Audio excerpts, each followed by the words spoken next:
Assalamualaikum warahmatullahi wabarakatuh. Salam sejahtera semuanya, berjumpa lagi dengan GMC Wong Jowo. Kali ini saya akan merangkum kisah singkat tentang Syekh Jumadil Kubro. Semoga sepenggal kisah ini bisa menambah wawasan dan pengetahuan kita tentang sejarah penyebaran agama Islam di Indonesia. Oke, langsung saja kita mulai pembahasannya.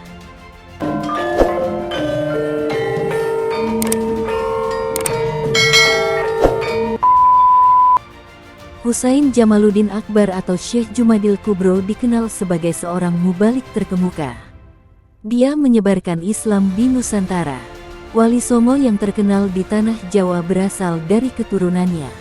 Beliau dilahirkan pada tahun 1310 Masehi di negeri Malabar, di dalam wilayah Kesultanan Delhi. Ayahnya adalah seorang gubernur Amir negeri Malabar, yang bernama Amir Ahmad Syekh Jalaluddin. Dalam beberapa babat dan cerita rakyat, Syekh Jumadil Kubro diyakini sebagai bapak para wali Songo. Karena beberapa wali Songo yaitu Sunan Ampel atau Raden Rahmat dan Sunan Giri atau Raden Paku konon adalah cucunya. Bagi Sunan Bonang dan Sunan Derajat, Syekh Jumadil Kubro adalah buyutnya. Sementara Sunan Kudus adalah cicitnya atau keturunan keempat. Bahkan makam atau petilasan dari Syekh Jumadil Kubro diyakini berada di sejumlah tempat.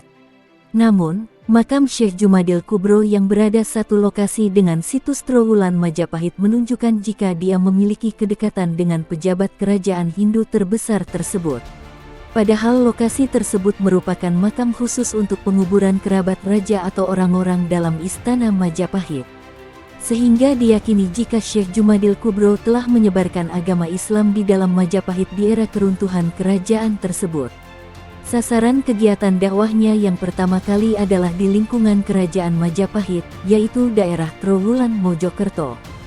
Selama berdakwah di Nusantara, Syekh Jumadil Kubro kerap mendapat tantangan dan kesulitan. Dalam beberapa literatur, Syekh Jumadil Kubro yang merupakan salah satu ulama besar di zamannya ini kemudian menghadap ke Sultan Muhammad I sebagai penguasa kekhalifahan Turki Utsmani saat itu. Setelah berkonsultasi dengan Syekh Jumadil Kubro, Sultan Muhammad I lalu mengundang beberapa tokoh ulama dari wilayah Timur Tengah dan Afrika yang memiliki karomah guna membantu perjuangan dalam menyiarkan agama Islam di Nusantara. Mereka terdiri atas 9 orang ulama yang kemudian disebut Wali Songo. 1. Maulana Malik Ibrahim, ahli tata negara dan pengobatan, berdakwah di Jawa Timur. 2. Maulana Ishak dari Samarkand, beliau putra dari Sayyid Jumadil Kubro, ahli pengobatan, berdakwah di Jawa Timur. 3. Maulana Jumadil Kubro, ahli militer, berdakwah di lingkungan kerajaan Majapahit. 4. Maulana Ahmad Al-Maghrobi atau Sunan Geseng, terkenal sebagai orang yang kuat dan sakti, berdakwah di Jawa Tengah.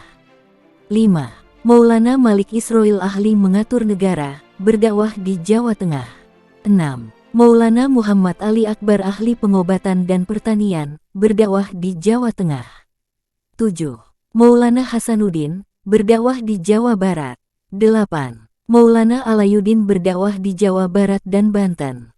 9. Syekh Subakir dari Persia Iran, ahli supranatural, sang penumbal tanah angker, mengusir jin setan, tugasnya di Pulau Jawa. Dia kembali ke negerinya Persia pada tahun 1462 Masehi setelah selesai tugasnya. Rombongan Wali Songo periode 1 ini menunjuk Syekh Maulana Malik Ibrahim sebagai mufti atau pemimpin.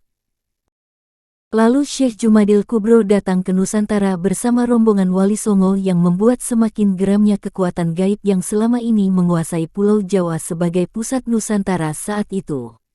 Melihat situasi keangkeran Pulau Jawa yang semakin menjadi-jadi, Syekh Maulana Malik Ibrahim selaku mufti Wali Songo yang pertama ini memberikan tugas kepada Syekh Subakir, salah satu anggota Wali Songo yang ahli dalam bidang metafisika, ahli mengusir jin setan genderuwo dan sejenisnya, untuk segera melakukan tugasnya memasang tumbal pada daerah-daerah angker di Pulau Jawa, sehingga dapat melumpuhkan kekuatan-kekuatan gaib yang selama ini menguasai Pulau Jawa.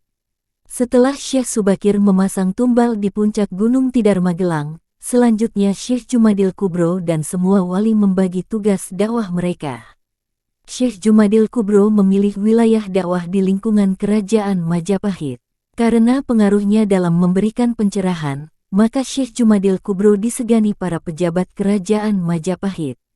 Syekh Jumadil Kubro diyakini selain menyebarkan ilmu agama juga menurunkan ilmu kedikjayaan bagi para murid-muridnya. Sehingga tak heran saat wafat konon Syekh Jumadil Kubro dimakamkan di antara makam pejabat Kerajaan Majapahit seperti Tumenggung Satim Singgomoyo, Kencono Wungu, Anjasmoro, Sunan Mudung ayah dari Sunan Kudus dan beberapa patih serta senopati lainnya. Beliau wafat sekira tahun 1376 Masehi atau 15 Muharram 797 Hijriah. Makam Syekh Jumadil Kubro berada di Jalan Raya Pantura Tambakrejo, Kecamatan Gayamsari, Kota Semarang. Lebih tepatnya berada di sebelah timur dari eksit tol Tanjung Mas Rondol, Kota Semarang. Demikianlah sepenggal kisah singkat tentang Syekh Jumadil Kubro. Semoga informasi ini bermanfaat bagi kita semua serta dapat menambah wawasan dan pengetahuan kita mengenai sejarah penyebaran agama Islam di Indonesia terutama di Tanah Jawa.